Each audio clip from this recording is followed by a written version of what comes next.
তো কি সব বলছে? আরে সিস্টার, আপনার কাছে ইনজেকশন যা আছে ওষুধ শুধু আপনি কিছু দিন না বর্দিমাকে। দেখতে পাচ্ছেন না কেমন করছে আমার বর্দিমা?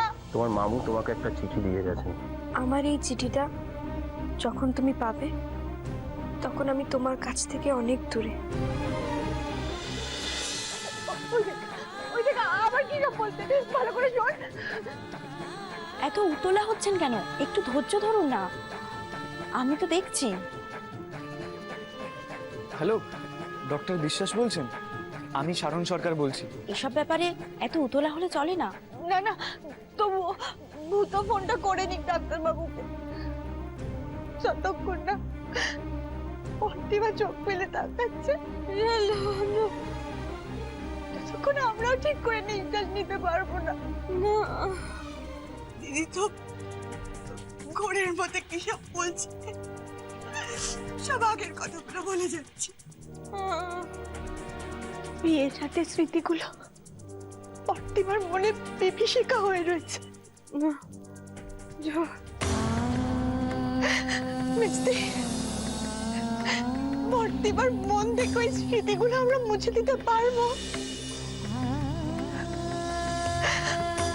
বর্দিমা আবার আগের মতো উঠতে বলতে পারবে,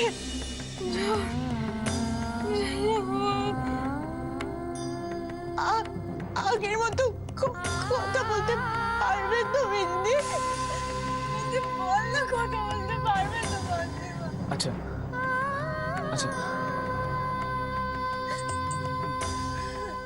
thank you sir, thank you so much. আমাদের টেনশন অনেক কমল। ডক্টর বললেন টেনশন করার কিছু নেই, সব ঠিক হয়ে যাবে। সবকিছু ঠিক করে জেনে নিয়েছিস তো?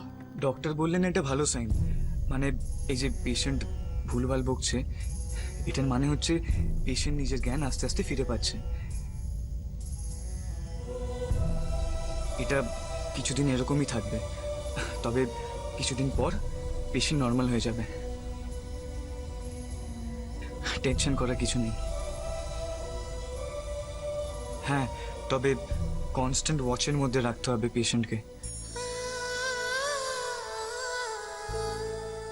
হ্যাঁ, আমি তো ওয়াচে রাখছি, তবে আপনাদের মধ্যে কেউ যদি থাকতে চান থাকতে পারেন। আধ ঘন্টা পর পর আমি স্যারকে সব জানাচ্ছি। আমি এখানে একটু বসছি, তোরা স্নান খাওয়া করে নি, অনেক বেলা হয়ে গেছে রে। চল বুটু, তুই স্নানটা সেরে নিবি, আমি তোকে খেতে দিয়ে দেবো। চল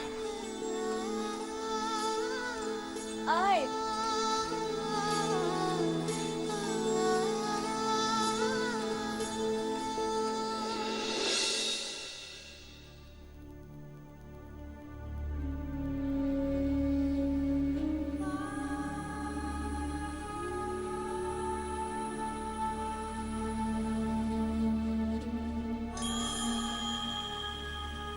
তোমাদের বাড়ির এই লক্ষ্মীনারায়ণ ঠাকুরের মূর্তি দুটো তোমার মামু আমার কাছে রেখে গিয়েছেন।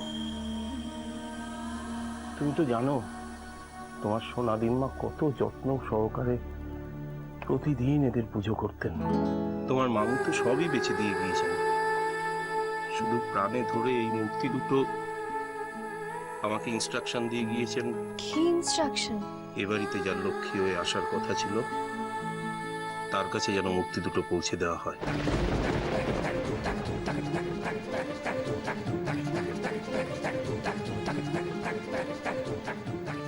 তার মানে মামু বর্দিমার হাতে তুলে দেওয়ার কথা বলেছে? ঠিক আছে, আমি দিয়ে দেবো। দিদিমণি, তুমি আবার ওই বাড়িতে ফিরে যাবে? তুমি যে বললে ওরা তোমাকে বাড়িতে ঢুকতে দেয়নি। না না দিদিমণি, তুমি যেও না দিদিমণি। ওরা যদি তোমাকে আবার অসম্মান করে, আবার যদি অপমান করে, তার থেকে ভালো আমি তোমার সোনাদিম্মার কাছে তোমাকে কাশিতে রেখে আসবো। না না না, আমি বর্দিমাকে এই অবস্থায় ছেড়ে কোথাও যাব না। কি হয়েছে তোমার বর্দিমার? মামু বিয়ে করতে না যাওয়ায় বর্দিমা ঘুমের ওষুধ খেয়ে ফেলেছিল।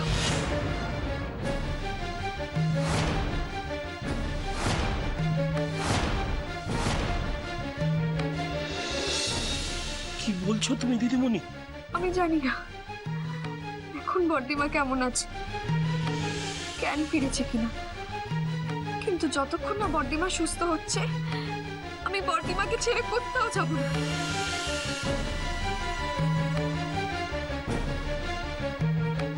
আমি মূর্তি দুটো নিয়ে যাচ্ছি, তুমি ভালো থেকো। কোনো আপদ বিপদ হলে আমাকে ফোন করতে ভুলো না কিন্তু দিদিমণি। দিদিমণি তুমি রাখো, আমি গুছিয়ে দিচ্ছি, দাঁড়াও।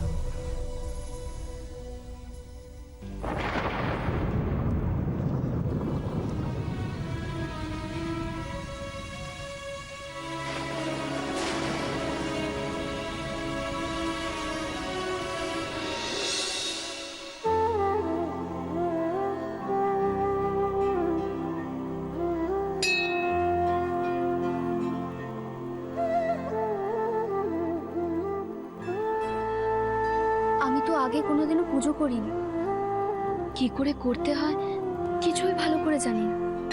আগে তো বোধহয় ঠাকুরকে স্নান করাতে হয়, স্নান করিয়ে তারপর ফুল চন্দন দিয়ে পুজো করতে হয়, তারপর সন্দেশ খেতে দিতে হয়। এক কাজ করি, আগে চন্দনটা বেটে রাখি।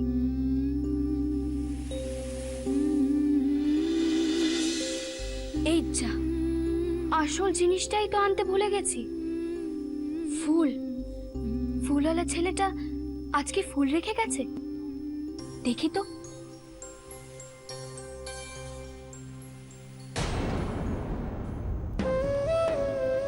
ইস, পায়ে থেকে গেল। কি হবে, ধুয়ে নিলেই হবে বোধহয়। ঠাকুর, তুমি পাপ দিও না, আমি দেখতে পাইনি।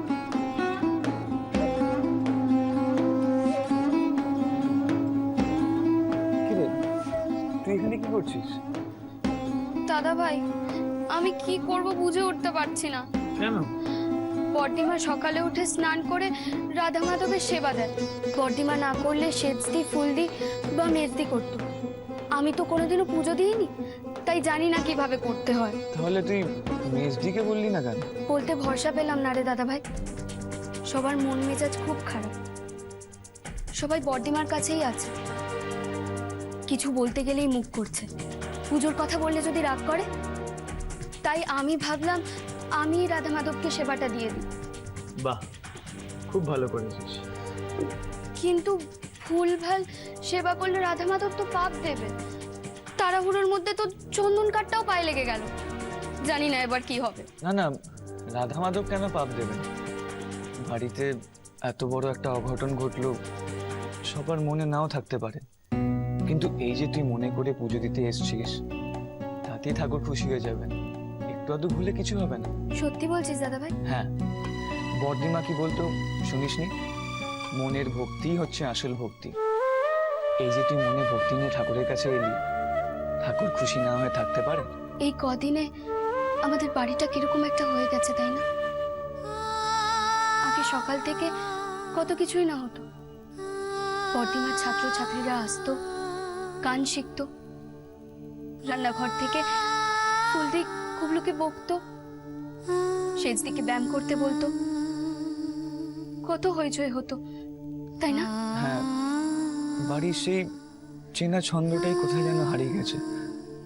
সবকিছু হচ্ছে কিন্তু প্রাণটা নেই। খেতে হয় বলে রান্না করা হচ্ছে, কুবলু সারা দিন কান্নাকাটি করছে। আমার না দম বন্ধ হয়ে আসছে দাদা ভাই। লাবু, তুই মন দিয়ে প্রার্থনা কর ঠাকুরের কাছে, যেন বর্দিমা খুব তাড়াতাড়ি ভালো হয়ে যায়। সব আগের মতন হয়ে যাবে তো দাদা ভাই? জানিস লাবু, বর্দিমা আমাদের সংসারটাকেও মন্দিরের মতো মনে করত। যেরকম পুজোটা খুব সুন্দর করে গুছিয়ে করত, আমাদের সংসারটাকেও গুছিয়ে রেখেছিল। মনে আছে বিয়ের আগের দিন বর্দিমা আমাদের সবাইকে ডেকে কি বলেছিল? বর্দিমা না থাকলেও কোনো কিছু যেন না থেমে থাকে।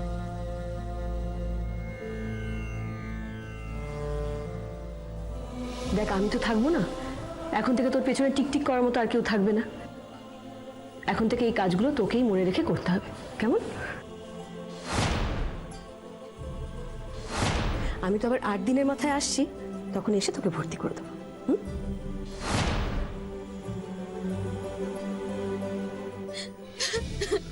লাবু, কাঁদিস না লাবু।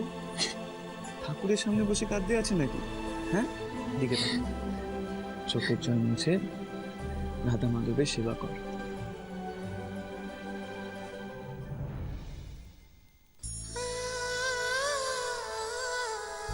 না, এইভাবে চলতে পারে না। একটা খারাপ মানুষের খামখেয়ালিপনার জন্য আমাদের সংসারটা নষ্ট হয়ে যেতে পারে না। তুই আমার চোখ খুলে দিয়েছিস লাবু। বর্দিমার চোখ বুজে শুয়ে আছে বলে বর্দিমার ইচ্ছেটা পূরণ করব না? না, তা হতে পারে না। বর্দিমা যেমন চাইতো তেমনি করে সংসারটাকে আগের মতো চালিয়ে নিয়ে যেতে হবে। হ্যাঁ, মেজদি শেষদি ফুলদিকে ভেঙে না পড়ে উঠে দাঁড়াতে বলতে হবে।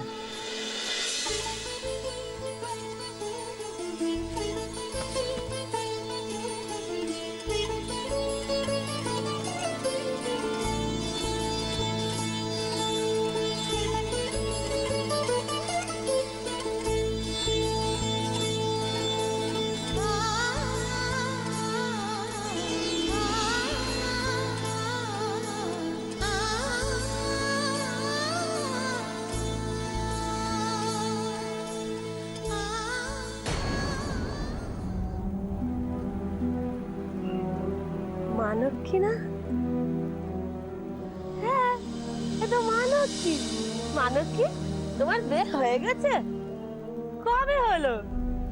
তা তুমি এখানে একা কেন? কই কই তোমার নারায়ণটা কোথায়?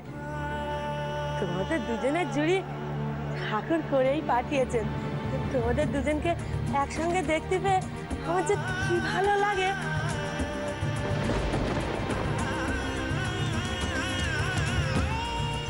তুমি জানো আমার কার সাথে বিয়ে হয়েছে?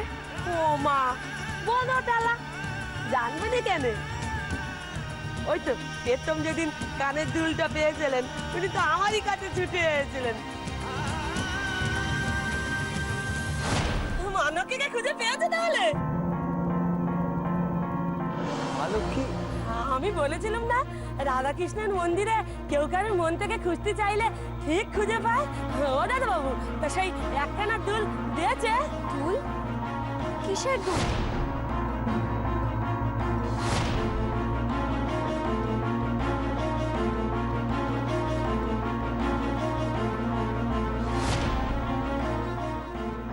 আর সেদিন যেদিন তোমাদের বিয়ে ঠিক হলো, ওরে বাবা জোড়া বিয়ে, সেদিন তো তুমি খুশি হয়ে সেই দাদা বাবুর মানি ব্যাগ থেকে সব টাকা আমার দিয়ে দিতে চেয়েছিলে।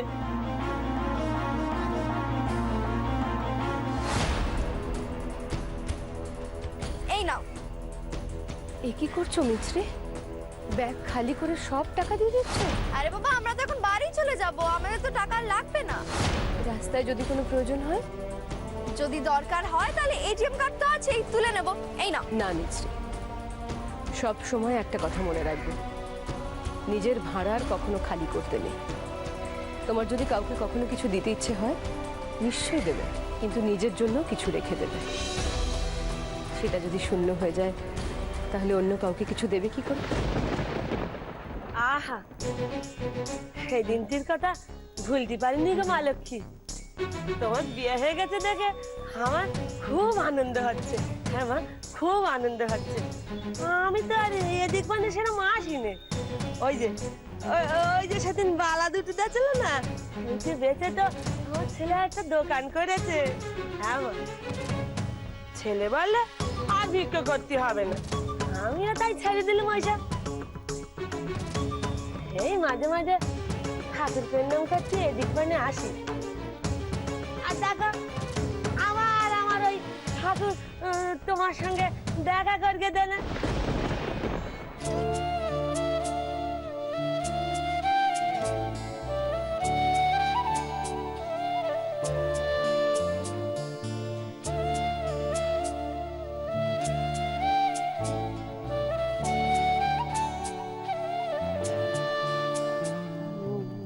লক্ষ্মী, এইটা রাখো। নাও মা, এটা আমার আশীর্বাদ। আমার আর কি সামর্থ্য আছে বলো? এটা আমার আশীর্বাদ মনে করে নাও না মা। কি হলো মা, নেবে না? ভগবান তোমার মঙ্গল করুক, তুমি সুখী হও।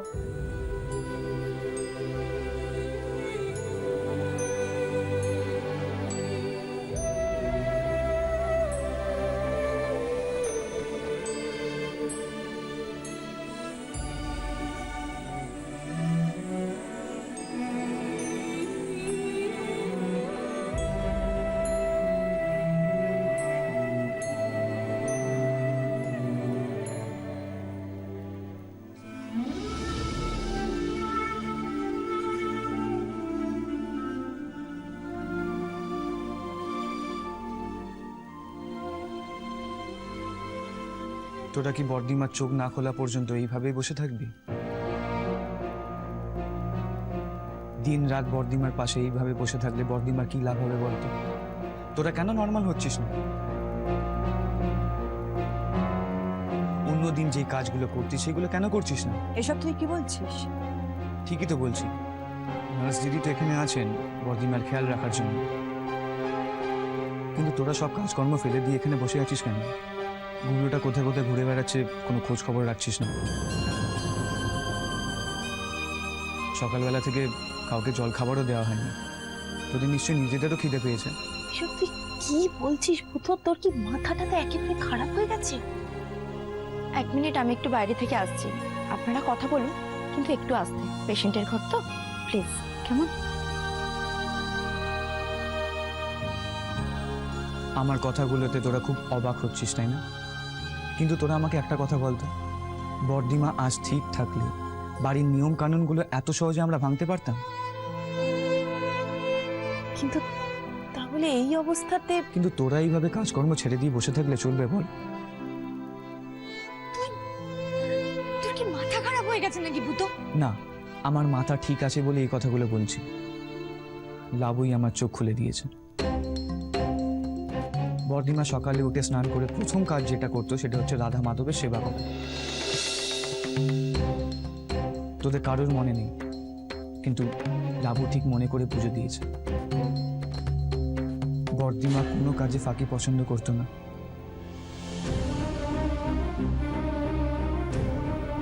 সংসারটা যাতে সুন্দরভাবে চলে সেটাই তো চাইতো। শেষদি, তুই আজকে পায়ের ব্যায়ামটা করলি না কেন? তুই একেবারে চুপ করে থাক ভূত। বর্তমানে এই অবস্থাতে আমি ওর পাশ ছেড়ে কোথাও যাবো না, বুঝেছিস? তুই তুই কি বলতে চাইছিস ভূত? যে আমরা সবাই এমন ভাব করবো যেন যেন কিছুই হয়নি, তারপরে সংসারের সমস্ত কাজগুলো করব, সেটা কি আমরা চাইলেও করতে পারবো ভূত? মনটা যদি ভালো না থাকে। মানছি প্রথম প্রথম মনটা খারাপ থাকবে, সেটাই স্বাভাবিক। কিন্তু বর্দিমার হাতে তৈরি আমাদের সংসারটা একটা ঠগ, একটা জোচ্চোর লোকের জন্য ভেঙে যেতে পারে না। আমি ডিসাইড করেছি আমি কাল থেকে অফিস জয়েন করব। মেজদি, তুইও পারলে কাল থেকে অফিস জয়েন কর। সেটা কি করে সম্ভব? আমি তো 10 দিনের ছুটি নিয়েছি। ক্যান্সেল করে দে। শুধু শুধু ছুটিগুলো নষ্ট করে কি লাভ? যখন পরে দরকার পড়বে তখন না হয় নিলি। আমরা না হয় ডিসেম্বরে বেড়াতে যাব। বর্দিমা একবার সেরে উঠুক। হ্যাঁ হ্যাঁ, ভূত একেবারে ঠিক বলেছে। বর্তিমা যদি সুস্থ থাকতো, বর্তিমাও ঠিক ভূতর কথাগুলোই বলতো।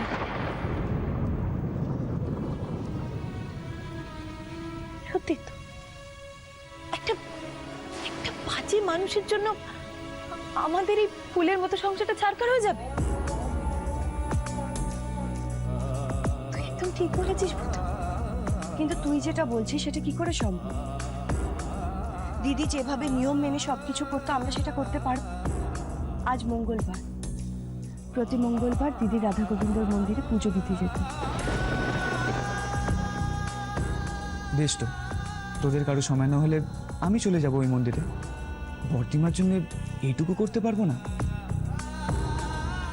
তোরা তোরা চিন্তা করিস না, আমি যাব ওই মন্দিরে।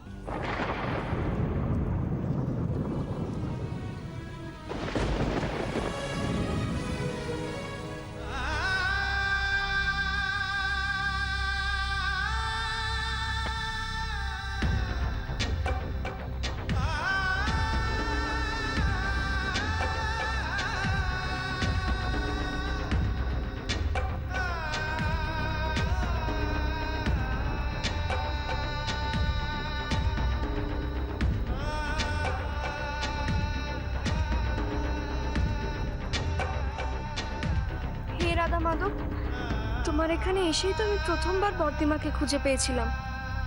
ভূতোর সঙ্গেও আমার এখানে প্রথমবারই দেখা হয়েছিল। বর্দিমাকে আমার মামি করার স্বপ্নটা তো আর পূর্ণ হলো না, উল্টে বর্দিমা অসুস্থ হয়ে গেল।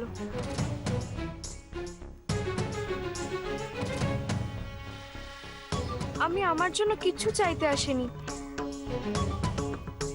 শুধু তুমি বর্দিমাকে প্লিজ তাড়াতাড়ি ঠিক করে দাও। আমি আর কিচ্ছু চাই না, কিচ্ছু না।